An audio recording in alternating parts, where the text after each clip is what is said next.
When Daisetz Suzuki passed away, Okamura-san, who was a secretary for the last 15 years of Daisetz's life, went back to where they used to be living at Matsugaoka Bunko in Kamakura. And she was lost. There's no Daisetsu.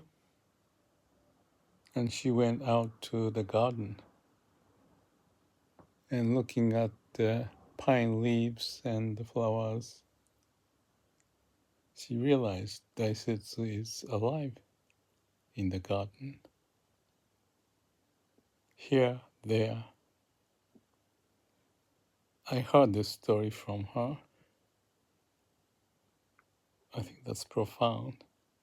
He was already dead